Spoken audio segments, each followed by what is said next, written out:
নমস্কার বন্ধুরা, আমি কাকলি। আমার কিচেনে আপনাদের সকলকে স্বাগত। আশা করি সবাই খুব ভালো আছেন।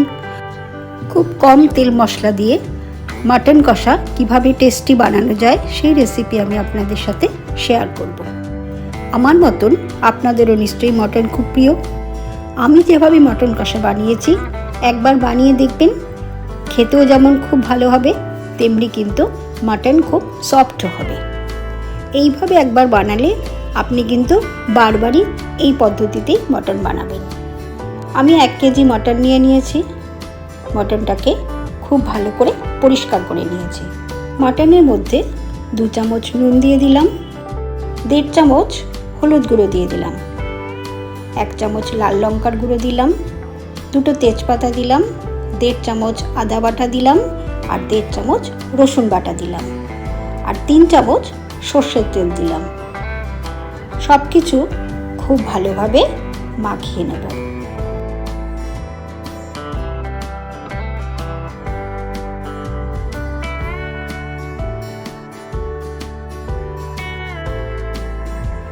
দুটো পেঁয়াজ আমি সরু সরু করে কেটে রেখেছিলাম, সেই পেঁয়াজের টুকরোগুলো দিয়ে দিলাম। মাটনের সাথে পেঁয়াজটা খুব ভালোভাবে মিশিয়ে ম্যারিনেট করে রেখে দেবো। যত বেশি সময় ধরে ম্যারিনেট করা যাবে ততই কিন্তু মাটনটা সফট হবে আর টেস্টও ভালো হবে।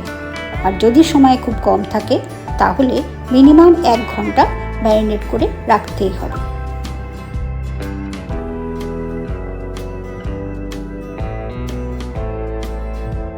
এবার একটা বাটিতে 2 চামচ দই নিয়ে নিলাম।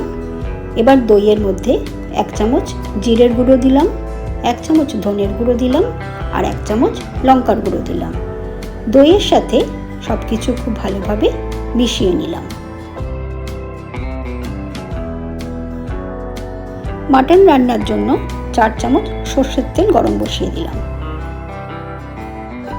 তেল গরম হলে 6টা ছোটো এলাচি দিয়ে দিলাম, 2টো দারচিনির টুকরো দিলাম, 5টা লবঙ্গ দিলাম, 4টে পেঁয়াজ কেটে রেখেছিলাম সেই পেঁয়াজের টুকরোগুলো দিয়ে দিলাম।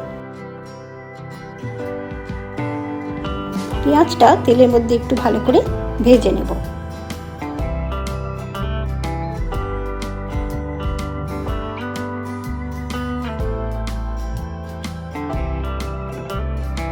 পেঁয়াজটা অল্প ভাজা ভাজা হলে 1.5 চামচ নুন দিয়ে দিলাম, আর 1 চামচ চিনি দিয়ে দিলাম। নুন কিন্তু আপনারা আপনাদের স্বাদ মতোই দেবেন। আবারও ভালো করে পেঁয়াজটা ভেজে নিলাম।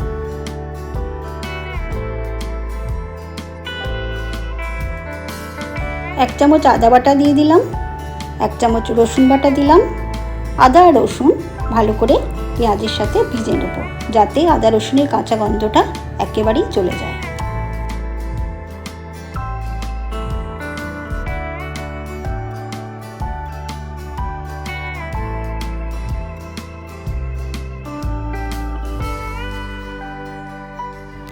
দইয়ের সাথে মশলার যে মিশ্রণটা বানিয়েছিলাম সেটা এবার দিয়ে দিলাম। পেঁয়াজের সাথে মশলাটা খুব ভালোভাবে মিশিয়ে নিলাম।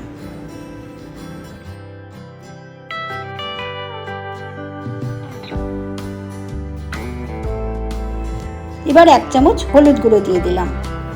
হলুদ গুঁড়োটা মশলার সাথে ভালো করে মিশিয়ে নিলাম। এবার খুব ভালো করে কষাতে থাকবো যতক্ষণ না পর্যন্ত তেল ছাড়তে শুরু করেছে, আর রঙটাও দেখবেন আস্তে আস্তে কিন্তু অনেকটাই চেঞ্জ হয়ে যাবে। মশলা খুব ভালোভাবে কষানো হয়ে গেছে। এবার আগে থেকে ম্যারিনেট করে রাখা মাটনটা দিয়ে দিলাম। গ্যাসের ফ্লেমটা হাই করে মাটনটা খুব ভালোভাবে মশলার সাথে ভেজে নেব। যদি আমার রেসিপি আপনাদের ভালো লাগে তাহলে অবশ্যই লাইক শেয়ার করবেন, আমার চ্যানেলটা সাবস্ক্রাইব করবেন, আর আমার নতুন রান্নার আপডেট পাওয়ার জন্য পাশে থাকা বেল আইকনটি প্রেস করবেন।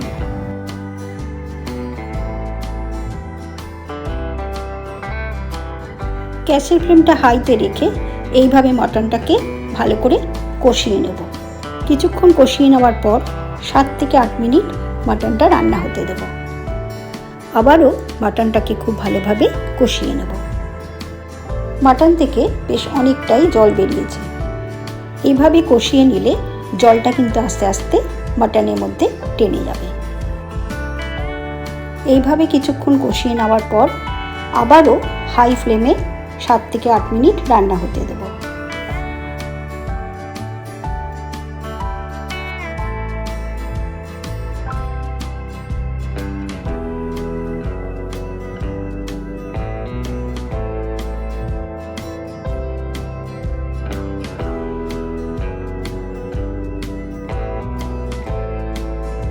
মাটনটাকে যত এইভাবে কষিয়ে রান্না করব, মাটনের টেস্ট কিন্তু ততই ভালো হবে।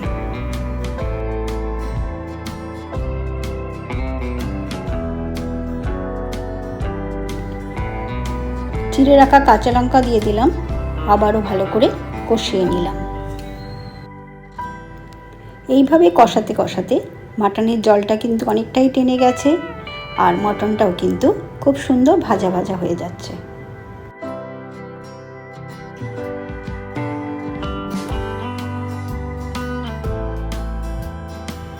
এইভাবে 20 মিনিট হাই ফ্লেমে মাটনটা কষিয়ে নেওয়ার পরে গ্যাসের ফ্লেমটা লো করে চাপা দিয়ে 15 মিনিট রান্না হতে দেব।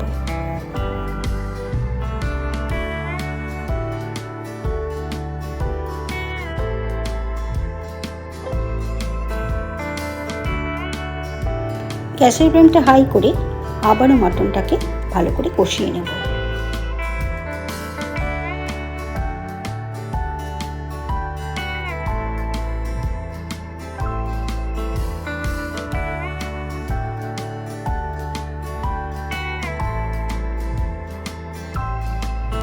কড়াইতে মটন রান্না করতে গেলে কিন্তু প্রায় 1 ঘন্টা সময় লাগে। তবে যদি আপনাদের হাতে সময় কম থাকে তবে আপনারা এই স্টেজে প্রেসার কুকারে দিতে পারেন, আর এরপর 5টা সিটি দিলেই কিন্তু মাটন একদম তৈরি হয়ে যাবে। আমি যেহেতু কড়াইতে রান্না করছি সেই জন্য কড়াই চাপা দিয়ে আবারও 15 মিনিট রান্না হতে দিলাম।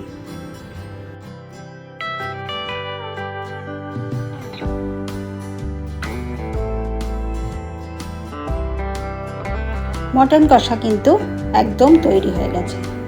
এবার গ্যাসের ফ্লেমটা অফ করে ঠান্ডা হওয়ার জন্য কিছুক্ষণ রেখে দেব।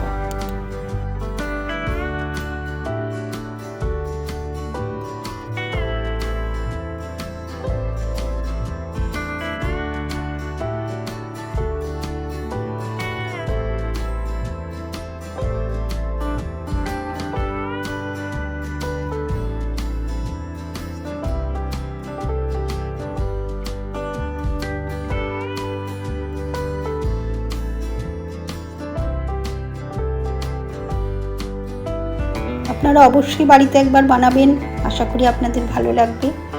ভাত, রুটি, পরোটা, লুচি সব কিছুর সাথেই কিন্তু ভালো লাগবে। দেখুন মাটনটা কতটা সফট হয়েছে। যাদেরই আপনি এভাবে মটন রান্না করে খাওয়াবেন তারা কিন্তু খুব আনন্দ করে খাবে। সবাই খুব ভালো থাকবেন, সুস্থ থাকবেন।